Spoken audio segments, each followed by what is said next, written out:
boa noite. Eu quero dizer que eu estou bem à vontade aqui.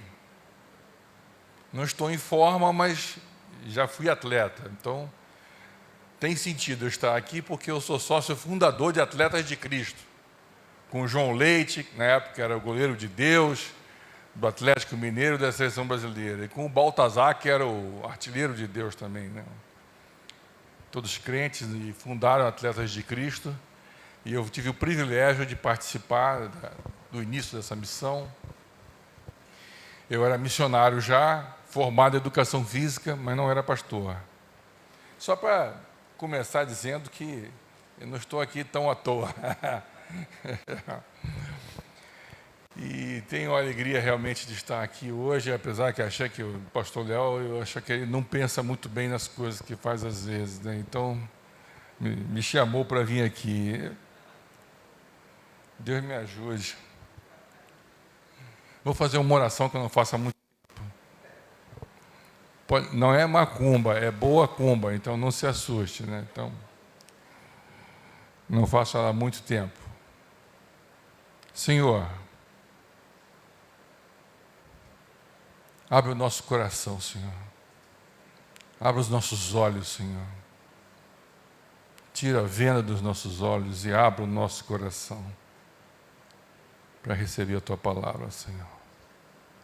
No nome de Jesus. Amém. Bom, eu tinha o dobro do tempo, eu já perdi, acho que eu estou com um quarto agora, mas eu não sei o que vai acontecer ainda, entendeu? Então, eu não vou nem olhar muito aqui as minhas anotações, não, mas até porque eu tenho que botar óculos ultimamente. Pois é, ainda então perdi mais 15 minutos. Eu queria ler com vocês um texto da Bíblia em Lucas 24. Na verdade, eu ia até cantar uma música para começar, uma música que você diria que é muito antiga, jurássica, né? Mas como vocês não conhecem, ela não é jurássica, ela é nova. É um cântico novo. A Bíblia falou para a gente cantar um cântico novo, como vocês não conhecem, é uma música nova. Para falar sobre a volta de Cristo, a segunda vinda de Jesus. E o que isso tem a ver com a gente? Bom, eu não sou teólogo, não sou pastor. Fui missionário durante 20 anos com jovens, então eu não sei pregar igual o pastor prega. Até porque 99% das vezes que eu preguei foi em universidade, em escola, em ambiente hostil, em que a maioria não eram cristãos. Então, na maioria das vezes eu estava fantasiado.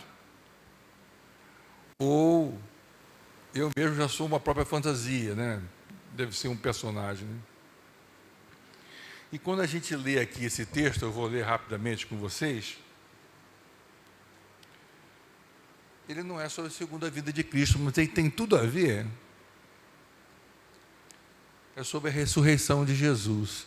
O texto da ressurreição de Jesus mostra 4 encontros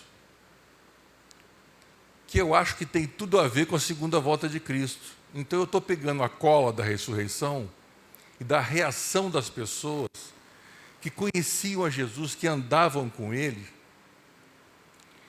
e que tiveram reações inusitadas, que eu acho que a gente tem hoje em dia, quando alguém fala que Jesus vai voltar. Na minha juventude, existiam N músicas que falavam sobre a volta de Cristo, e hoje em dia a gente não ouve quase, e não tem mais. Coisas estão acontecendo que estão tornando esse assunto obsoleto, religioso, ultrapassado, mentiroso, falso, sem base. E foi o que aconteceu aqui. Pessoas que conviviam com Jesus souberam que Ele tinha ressuscitado. E vamos encontrar aqui 4 encontros. Eu não sei se eu vou poder falar sobre todos eles, mas vamos ler? No primeiro dia da semana, em Lucas 24, primeiro versículo, diz assim: foram ao sepulcro levando as especiarias que tinham preparado. Acharam a pedra removida do sepulcro, mas quando entraram, não encontraram o corpo de Jesus. Estando elas perplexas a esse respeito, de repente pararam junto delas 2 homens com vestes resplandecentes. Esse é o primeiro encontro. Eu vou chamar esse encontro de poltergeist, o encontro do fenômeno paranormal. Teve uma época na igreja, alguns anos atrás, que todo mundo via anjo. As pessoas iam para a igreja para encontrar anjo. E essas mulheres encontraram 2 anjos. Vou daqui a pouco. Ele está perguntando se eu vou tocar. Eu não sei, vou tentar. E essas mulheres que viram anjos ficaram assustadas, perplexas, com esse encontro fenomenal a respeito de que Jesus tinha ressuscitado. Será que se anjos fossem na sua casa hoje, no seu lar, na sua igreja, na sua intimidade, e aparecesse para falar com você que Jesus está voltando, aí você ia dizer o que para ele? Ah, sei, está voltando. Nós estamos esperando isso há muito tempo. E essas mulheres, nesse primeiro encontro, passaram vergonha. Porque elas foram contar para os outros, e o que eles disseram? Não vou ler tudo, não. Depois você lê. Disseram: essa mulher está maluca. Os outros discípulos, gente de Jesus, gente que andou com ele, gente que viu tudo que ele fez. Não é? Isso é de mulher que gosta de falar muito. Elas estão, biruta. Está escrito aqui. Mas vendo essa confusão toda, nós temos um segundo encontro, que é de Pedro. Que, aliás, tem a ver com atletas, né?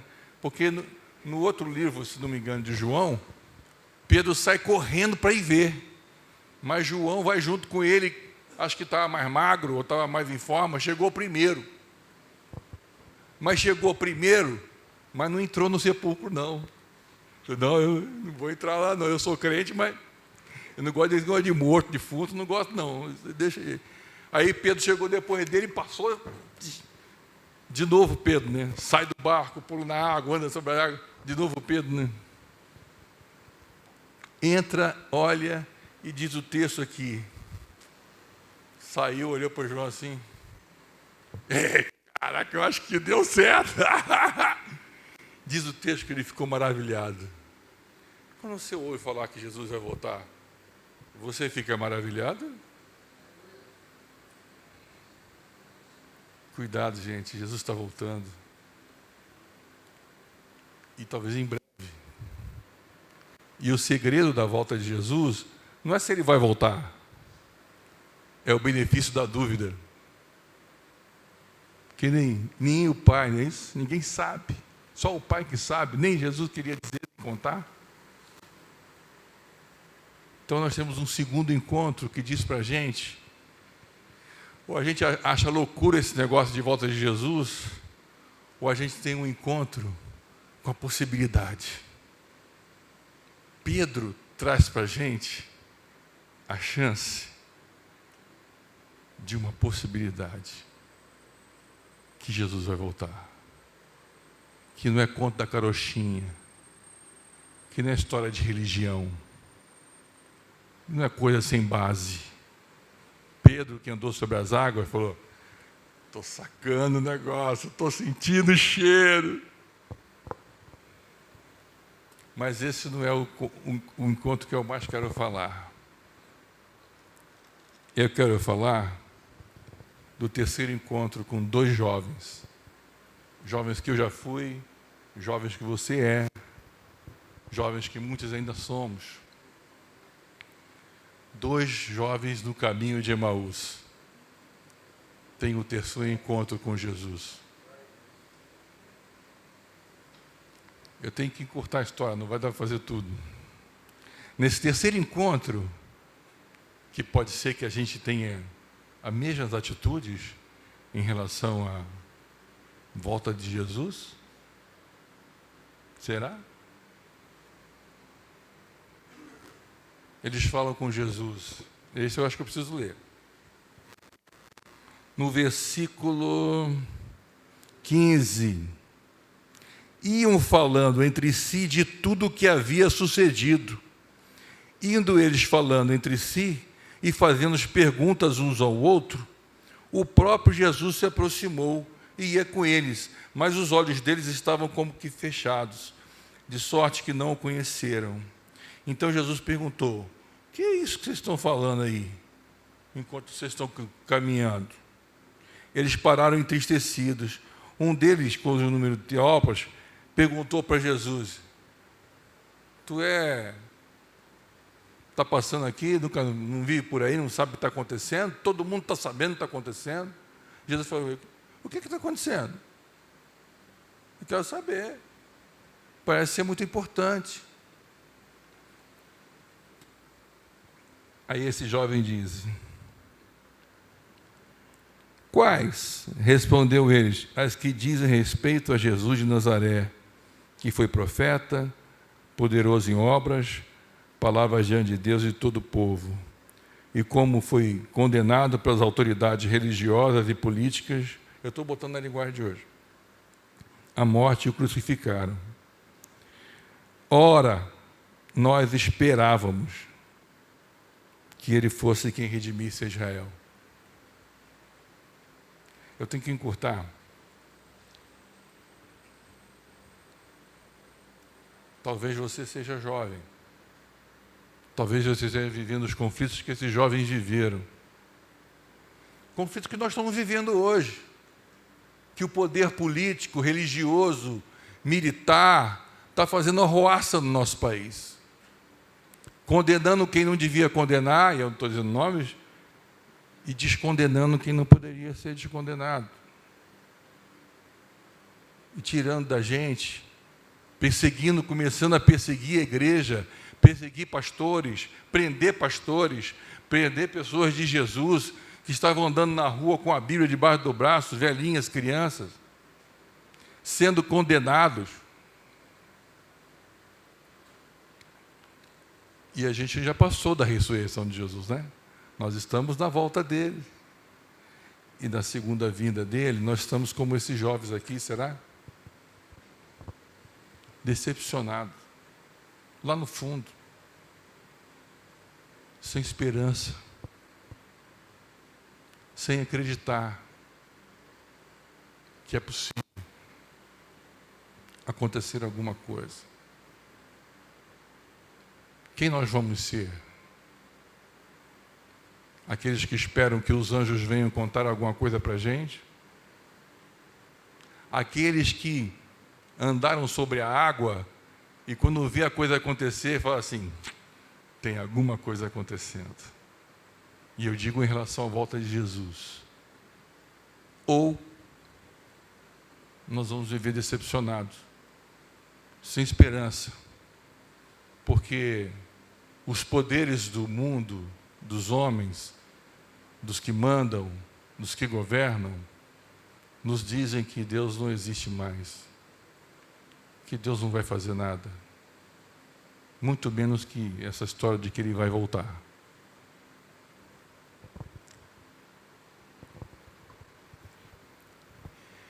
Eu quero contar algumas historinhas. Eu acho que eu tenho tempo para contar algumas historinhas e cantar duas músicas, não sei. Eu converti de 14 para 15 anos. Hoje meu filho está aqui. Tem 6 meses que ele se converteu. É isso mesmo? 7. Errei o dia, a data.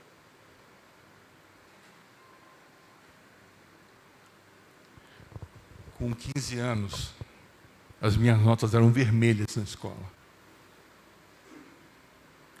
Com 15 anos, eu encontrei a Cristo. Com 15 anos, eu fui para o pátio da escola e preguei para todo mundo na minha escola. Vocês imaginam o que aconteceu, né? Imagino. Caraca, só faltaram me bater. E papel, zoada, me agarraram, tiraram a Bíblia da minha mão. Deve ter subido um daqueles crentes, que é crente de igreja, mas não é crente de verdade. Pegou a minha Bíblia e falou: você sabe onde que fica o Pai Nosso? Eu falei assim: sei não. Eu era novo convertido. Ele abria e ria, e todo mundo ria, porque eu não sabia nada. Naquele ano, no final daquele ano, as minhas notas viraram azuis. Naquele ano, eu estava na escola e um dos professores foi na minha sala, porque eu estava em recuperação em todas as matérias. Porque eu estava com tudo errado antes de me converter e conhecer a Cristo.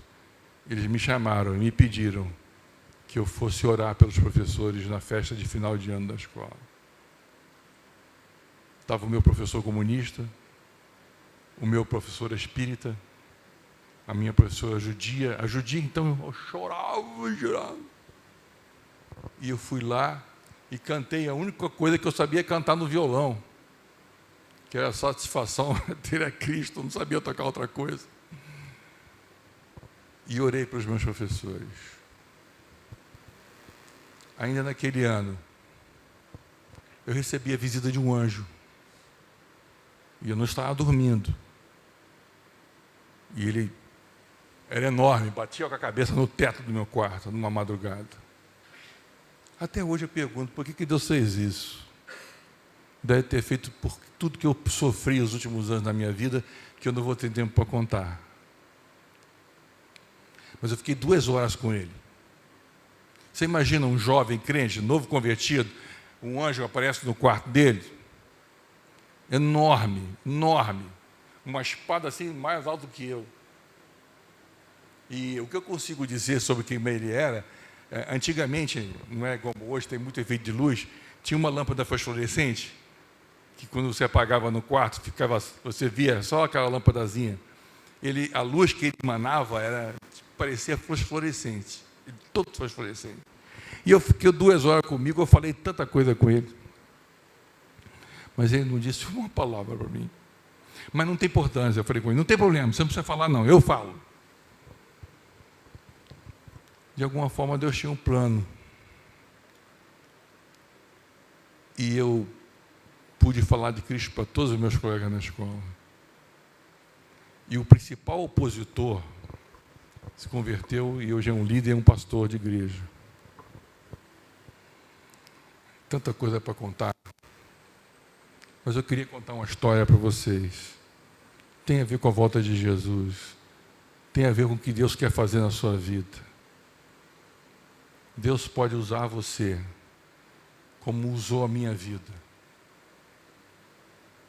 Eu, com 18 anos, eu conheci um guitarrista do Elvis Presley. Ele era crente, ele era missionário, e ele me discipulou. Mas nunca pediu para fazer o que eu fiz. Na minha juventude, todo mundo pensava que eu era parecido com Elvis Presley. Só que naquela época, 78, 80, né, que estava na moda, era nos embalos de sábado à noite, com John Travolta, mas eu não sei dançar. Então, eu pensei, vou falar de Jesus. Eu me fantasiei de Elvis Presley, cantei na minha escola, cantei na minha faculdade, cantei na rua, cantei no metrô de Nova York, cantei no teatrão da UERJ, cantei em estádios cheios, com esse violãozinho aqui. Não tinha som, não tinha nada, era só esse violãozinho, um microfonezinho. E eu viajei, até do exterior, fui fantasiado de Elvis Presley. Me empresta a blusa lá, Vitor. Eu trouxe uma das blusas, só para vocês verem o mico que eu pagava. Eu não era fã de Elvis Presley. Eu não sou fã de Elvis Presley. Ele não é da minha época. Mas as pessoas me chamavam de Elvis. Então, desculpa, eu vou botar aqui a blusa.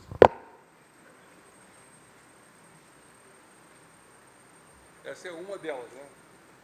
E eu não tenho mais as fantasias. Nem sei se cabe mais.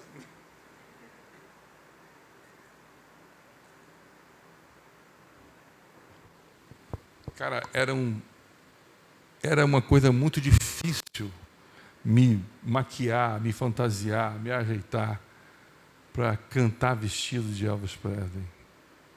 Por que eu fiz isso? Porque o Chad Williams, o guitarrista de Elvis, me contou uma história. E eu quero contar essa história, não sei se eu tenho tempo. Por que ele se tornou um missionário? E por causa dessa história, eu também me tornei um missionário. Eles eram da Igreja Batista Central de Memphis. Ele e o pastor David Ripley, que estava com ele, que era policial. E a igreja estava passando, como muitas igrejas na Europa, nos Estados Unidos, fechando, sem jovens. Então eles oraram, pedindo a Deus que Deus levantasse 100 jovens, um exército de 100 jovens. E eles oraram durante 6 meses.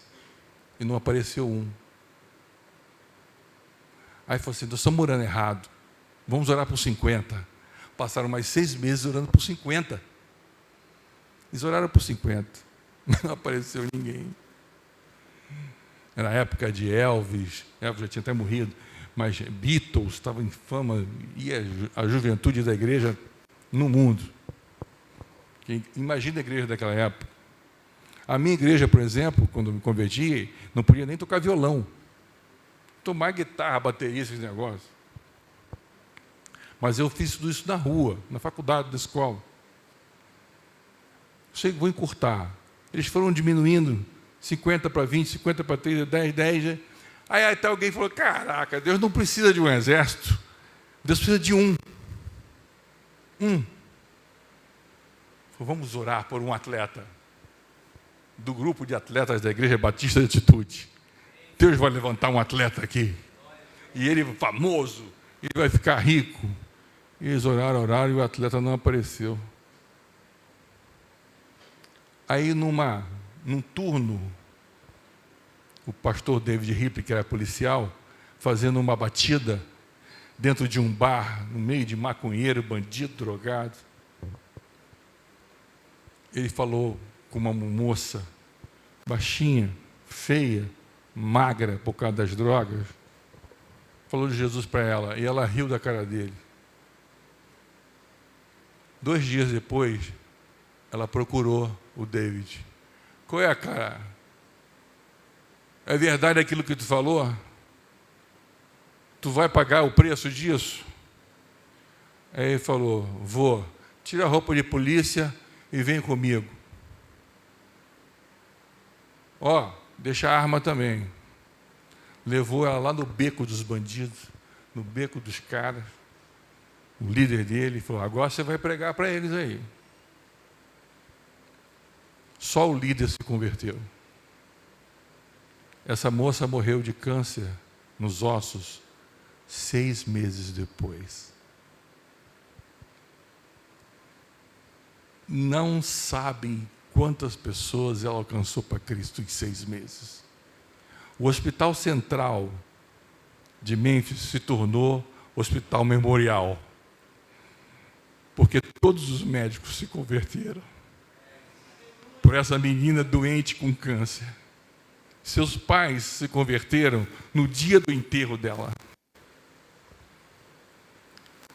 Não, dizem, e ele falou que nem no enterro de Elvis Presley tinha tanta gente. A quantidade de pessoas que essa moça encantou, levou a Cristo. Eu acreditei nessa história. Me dei mal. E virei missionário.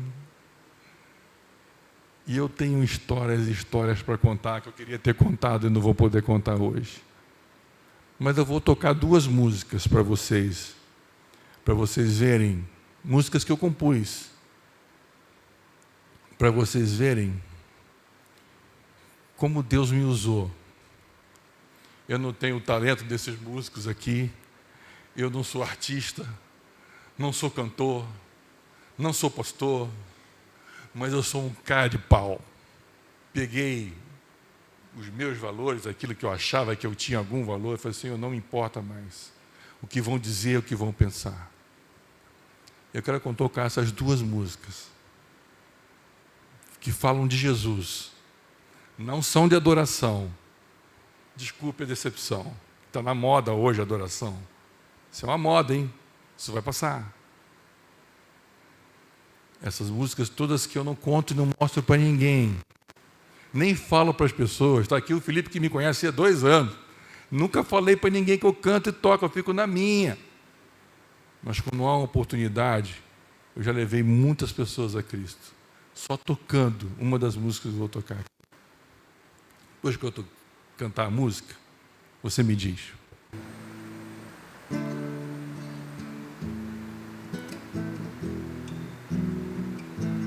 É a introdução de Beatles.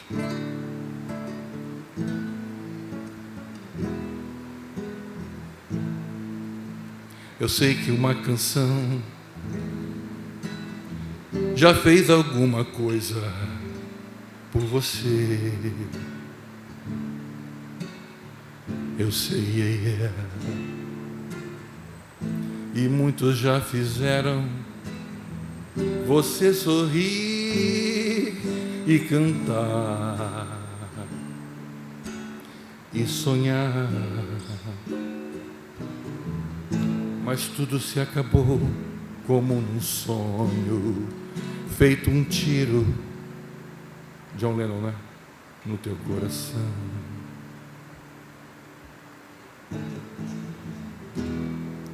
Mas eu quero que essa música no ar seja mais do que um sonho. Porque eu sei que Jesus é poderoso para tirar a tristeza do teu coração. Mas eu quero que essa música no ar seja mais, desculpe, do que um sonho. Porque eu sei que Jesus é poderoso para tirar a tristeza do seu coração.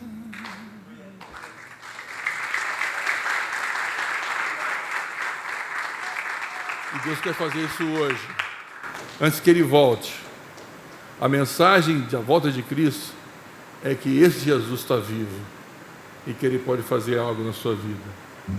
E agora vai ser a que eu sempre fazia o apelo. Essa música aqui, muitas pessoas se converteram, nem fiz apelo, nem falava nada, as pessoas já falavam, eu quero. E o rapaz que compôs essa música, que tocava comigo, ele morreu, pouco tempo depois, foi esfaqueado num assalto e faleceu. Mas a música ficou comigo.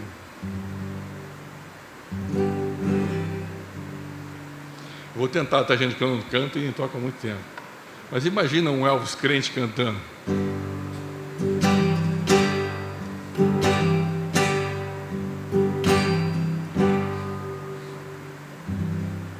Eu andava perdido pela vida,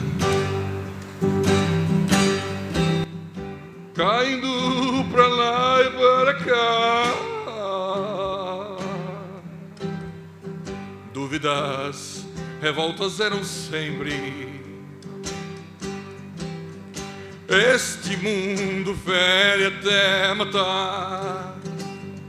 Mas Jesus se revelou, mostrando sua graça, seu poder e carinho. Ele me salvou.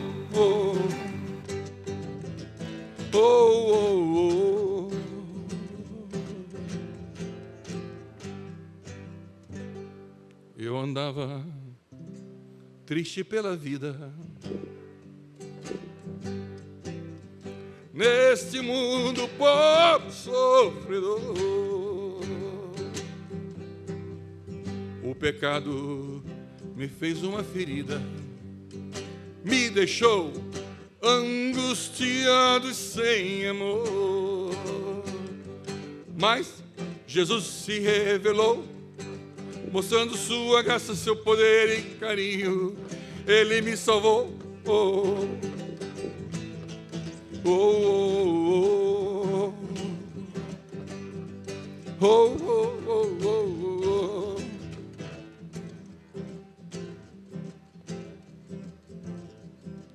Venha ver como é bom andar na vida com Jesus, mestre amado que conduz suas ovelhas na luz. Peça a Deus que tire a venda dos seus olhos e abra o coração.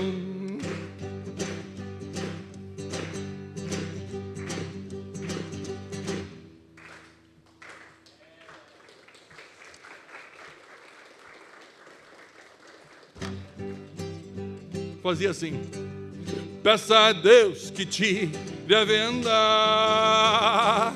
e abra o coração. Peça a Deus que tire a venda e abra o coração. Ele pode te mostrar, se você quiser experimentar alegria, gozo e paz que não terminarão nunca mais. Peça a Deus que tire a venda e abra o coração. Peça a Deus que tire a venda e abra o coração.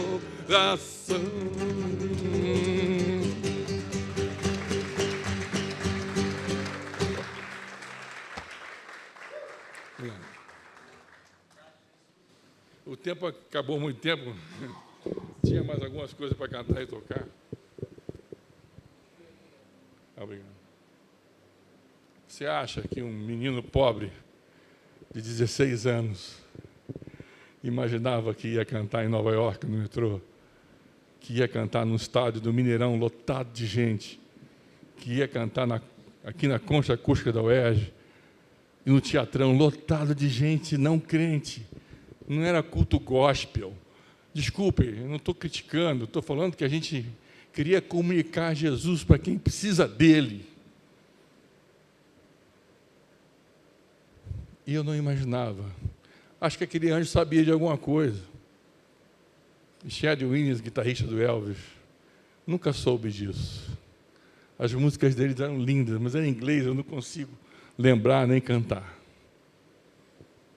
Mas hoje eu te pergunto, Jesus está voltando. Quantos anos você tem? Que você acha que você vai ficar no videogame? E não é errado, pelo amor de Deus. Mas Deus quer usar você. Quer usar você, não importa a sua idade. Eu hoje estou com 63 anos de idade e estou voltando a fazer a obra de Deus. Deus já está me usando em todo lugar que eu vou. Eu não tenho como fugir disso. E uma das pessoas que eu mais admiro, George Miller, que era um homem que teve orfanatos com milhares de crianças. O sonho dele era ser missionário, mas passou a vida inteira cuidando de um orfanato de crianças, com 63 anos de idade, a minha idade. Ele resolveu e começou a ir e pregou o evangelho no mundo inteiro. Naquela época, ele deu 3 voltas ao mundo de navio, porque não tinha avião, só tinha telégrafo. Deus quer usar você. Deus quer tirar você dessa vida pequena de que quer ser rico, quer ser famoso. Eu larguei tudo isso há muito tempo. Porque existem muitas pessoas que precisam conhecer Jesus. Mas elas vão ver você disposto a pagar o preço, mesmo com 15, mesmo com 17, mesmo com 63. Saber que Jesus pode tirar a tristeza do seu coração. E tem muita gente triste por aí. Eu sou fisioterapeuta, eu trabalho com gente doente há muitos anos. Tem aqui um paciente meu, hoje é meu irmão em Cristo aqui, teve Guilherme Barré, daqui para baixo não mexia nada. É um milagre de Deus, mas o maior milagre está acontecendo, que ele entregou a vida dele para Jesus e está falando dele agora.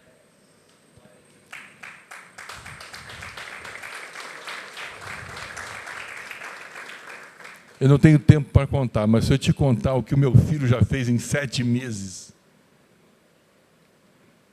não é porque ele foi meu discípulo, não.